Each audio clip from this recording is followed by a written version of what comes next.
Section 1. You will hear two flatmates, Tom and Richard, discussing the rules of their shared house. First, you have some time to look at questions 1 to 6.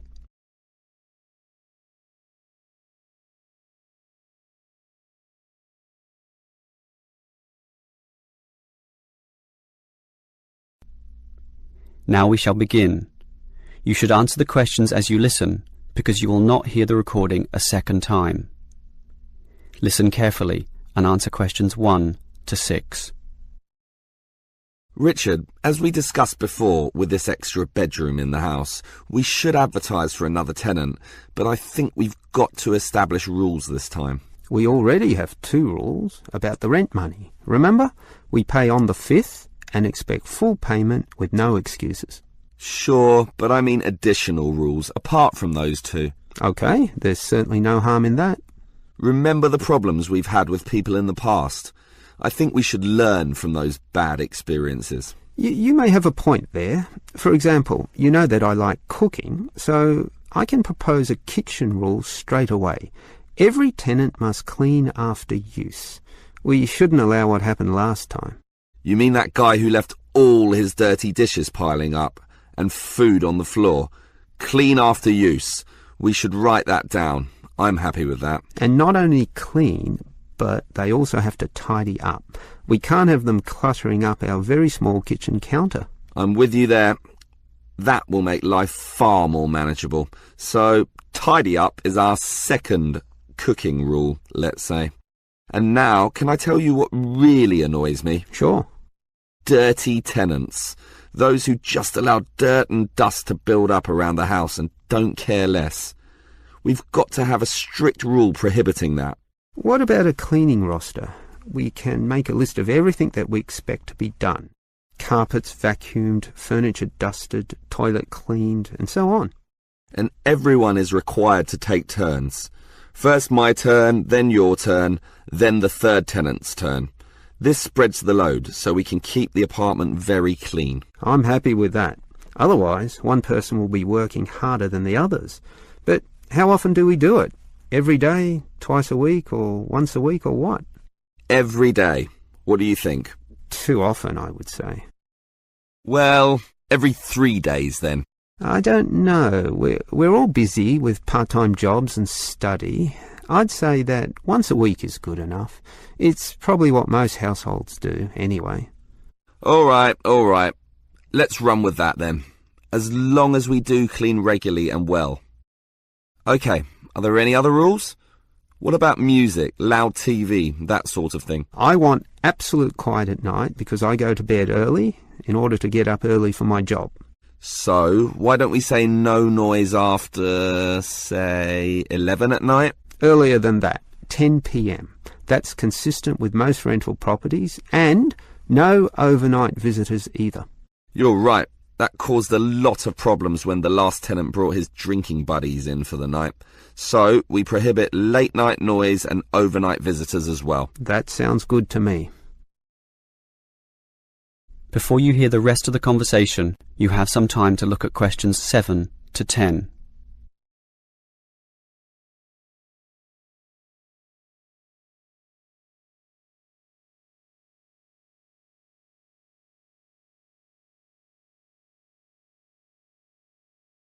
Now listen and answer questions 7 to 10. OK, Richard. If we want to advertise for an extra tenant for the third bedroom, there's a website with an online form here that we can fill out. That will speed things up. Good idea. In fact, let's do it now and get it over and done with. Sure. The first category here is gender.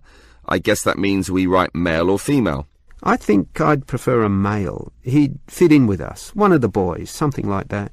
Sure, but that might limit things, and I'd say a female might be just what this household needs. Why don't we say any and let fate decide? See who turns up and judge them as they come.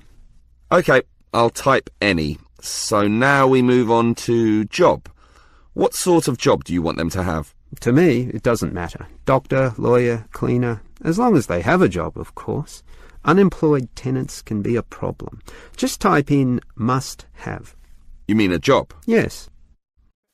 Must. Okay, that's done. Now, how much should we ask them to pay? $180 would be about 1/3 of the total rent. I'm doing the maths now with a calculator. The figure would be closer to $173.50. Well, let's round that up to the nearest 5. I'll type in $175 and we can share the extra $1.50. Done. Now, finally, when can we let the new tenant move in? Immediately, I'd say. The sooner the better. Type in immediately. But I'm busy this week with my job, so I'm not in the mood to interview tenants right now. And anyway, we've had just you and me for so long, what does another couple of weeks matter? So, when would you like the tenant to move in then? 1 week from now? Beginning of the month, March 1st? Later. Give it another 4 days at least. March the 5th is better for me. Okay, I'll type that in. It should be fine. Any later than March the 8th and I'll be too busy with my exams. And that's about it. That is the end of section 1. You now have half a minute to check your answers.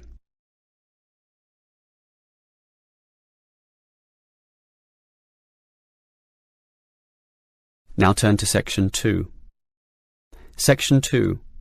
You will hear a police officer giving a lecture to some overseas students about ways to minimize risk in public. First, you have some time to look at questions 11 to 17.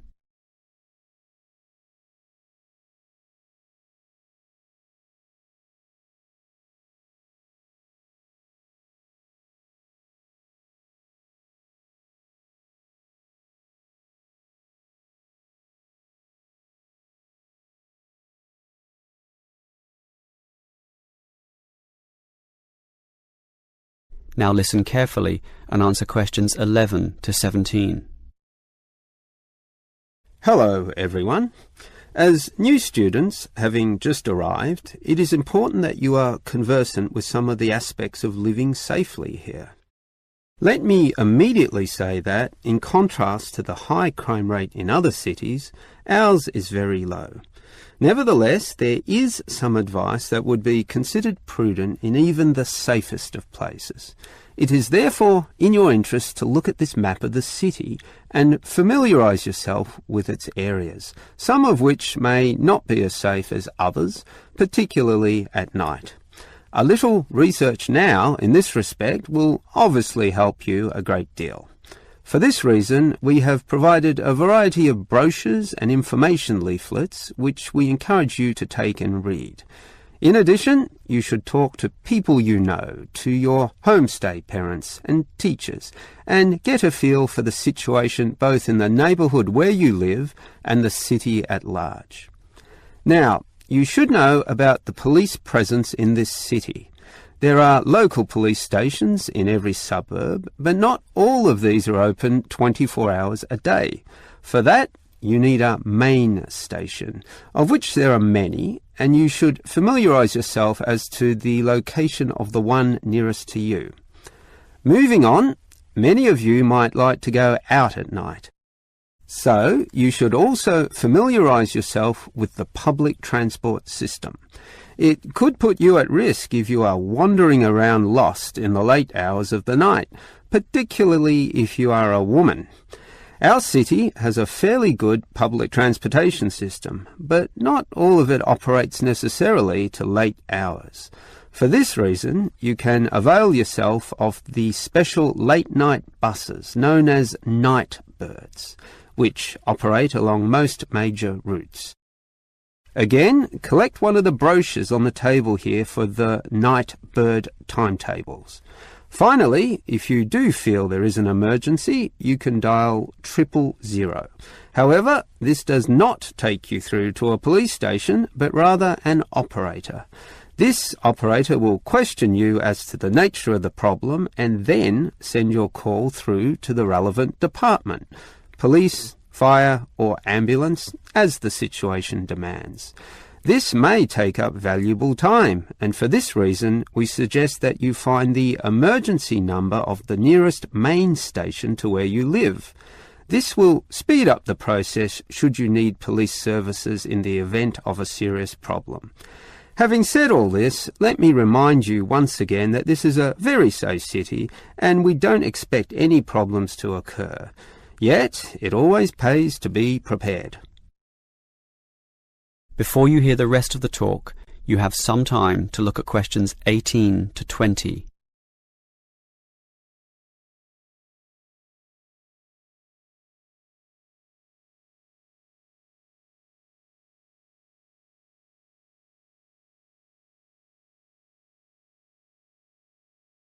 Now listen and answer questions 18 to 20.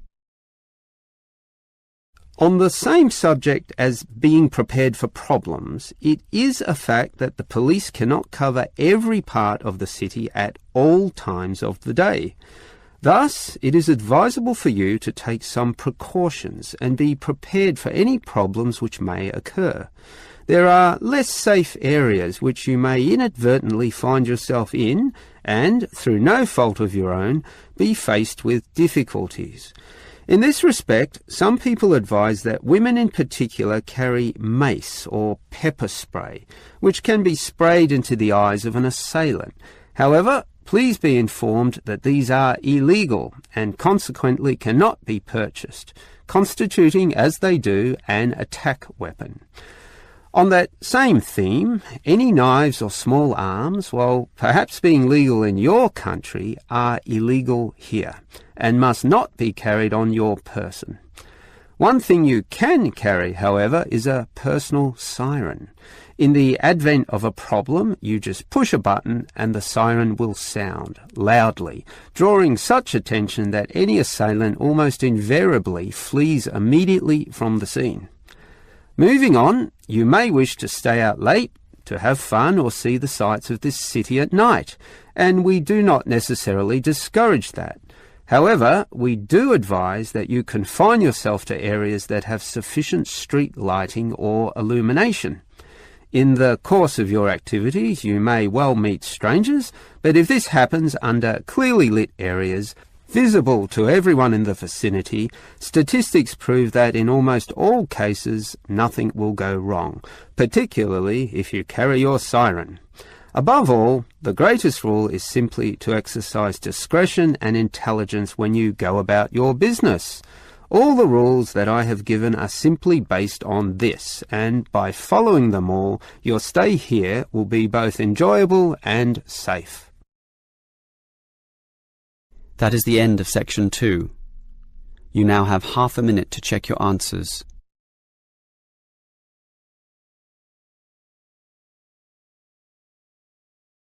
Now turn to section 3. Section 3. You will hear two students, Frank and Nicole, discussing their survey results. First, you have some time to look at questions 21 to 25.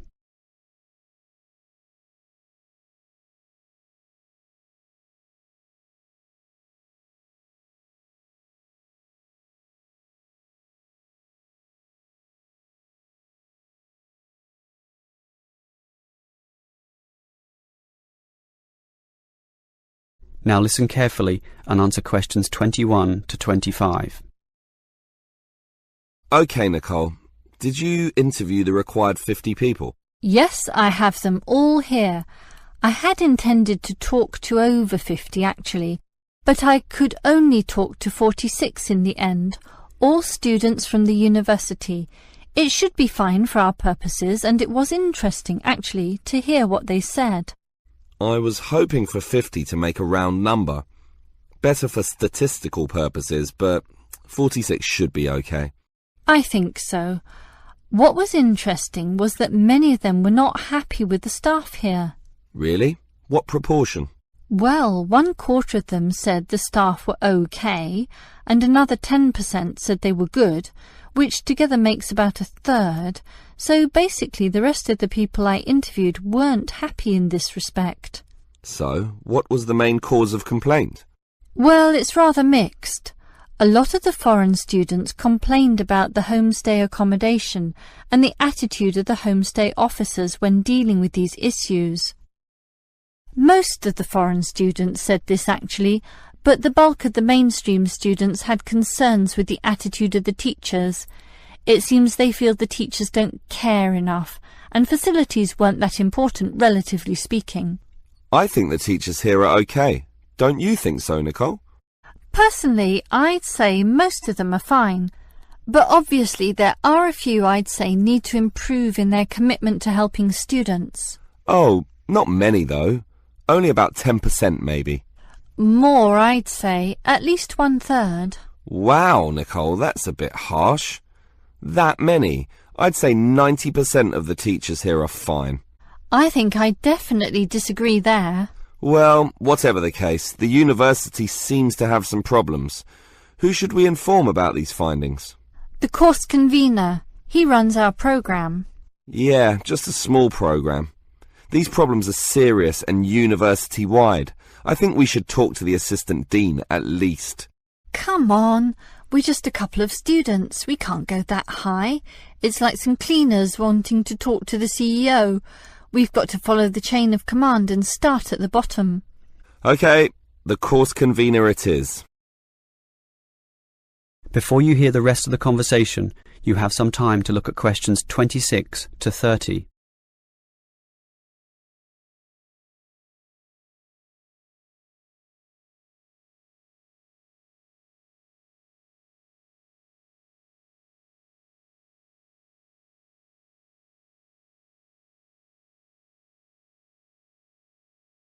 Now listen and answer questions 26 to 30. So, Nicole, can you explain the technique you used for interviewing people? Every time I try interviewing, I seem to encounter problems, and yet you manage to interview so many people so quickly. What's the secret? It's really quite simple. Let me explain it all. The first step, and this is probably the most important point, is to select the position or the location where you're going to do the interviewing. It's got to be a good one. For me, it was the university cafeteria at lunchtime, where people would be relaxed, have time, be sitting down, and be more willing to speak. Ah, clever. But that leads to the next point. Everyone's in a hurry these days, so you've got to immediately confirm that they can in fact spare some moments to answer your questions. There's no point starting and then having them rush off in the middle of the interview. It just ruins everything. Yeah, that's happened to me a few times, actually.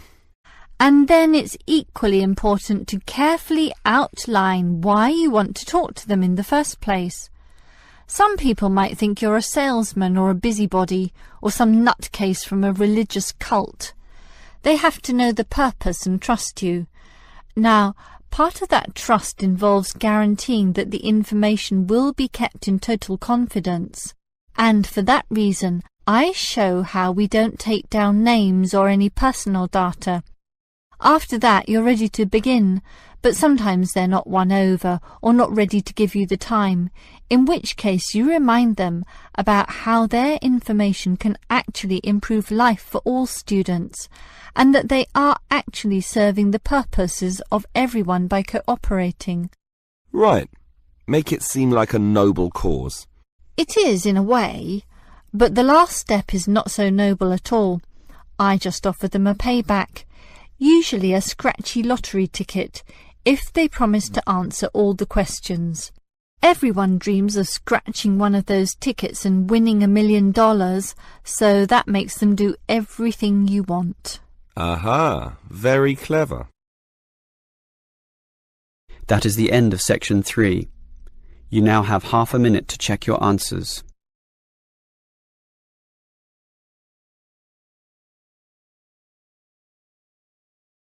Now turn to section 4. Section 4. You will hear a lecturer discussing human resource management. First, you have some time to look at questions 31 to 33.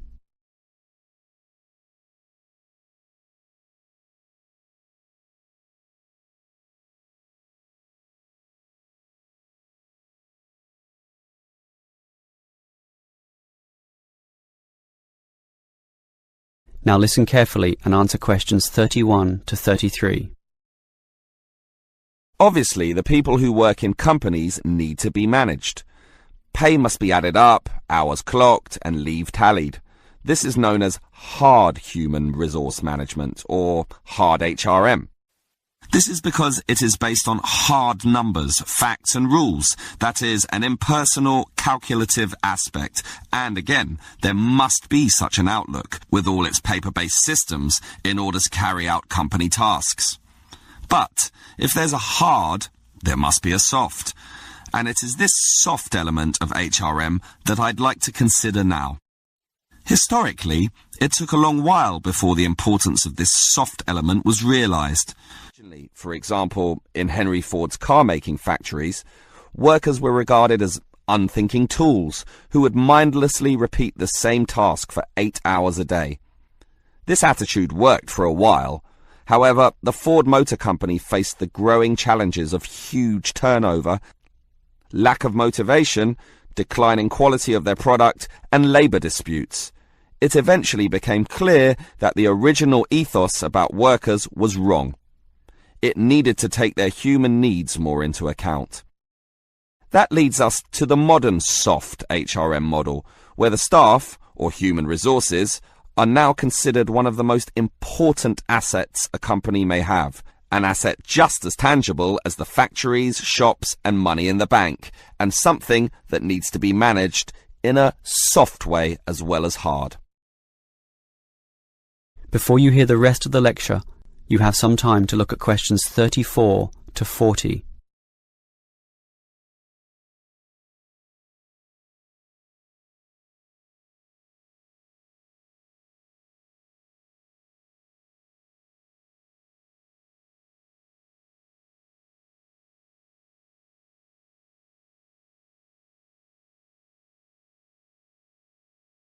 Now listen and answer questions 34 to 40.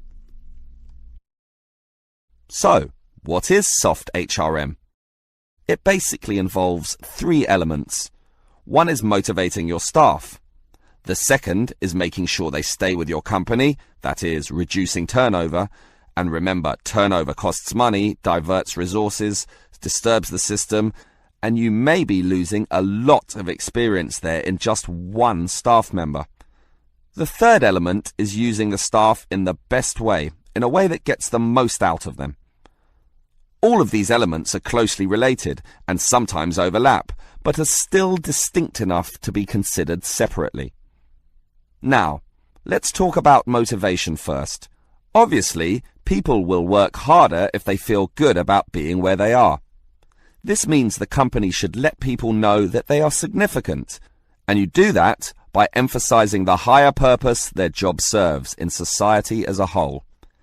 And this sense of higher purpose will drive people onwards. So, for example, if the company makes paper, have a motivation session, letting them all understand the importance of paper to modern society, and it is important. Basically, everything is important when you think about it, so make this fact clear to all. As for keeping staff, well, that also comes from motivation. But do you know the number one reason why people leave jobs? The answer? Because they don't feel appreciated. So, you need to make sure that they have this feeling. How? At its simplest, the boss can say thank you to the staff. You can remember their birthdays, bring out a cake, celebrate milestones, take them to a restaurant once in a while, and say thank you again. But more importantly, mean it sincerely. If this is going to work, sincerity is very important here. Well, we've motivated the staff and retained them with the company, so now we've got to use them optimally. This is often done by getting them to participate more in the key decisions. This has 2 advantages. 1, the employees feel more in control of their destinies, helping again with motivation and retention. And 2, the company tends to make better decisions. Remember, often it is the people closest to the customer who can really tell you the very best things about what works and what doesn't. The modern organization realizes that insight, knowledge, and clever innovation can come from anyone in the company, no matter how close or far from the decision-making process they may be. That is the end of section 4. You now have half a minute to check your answers.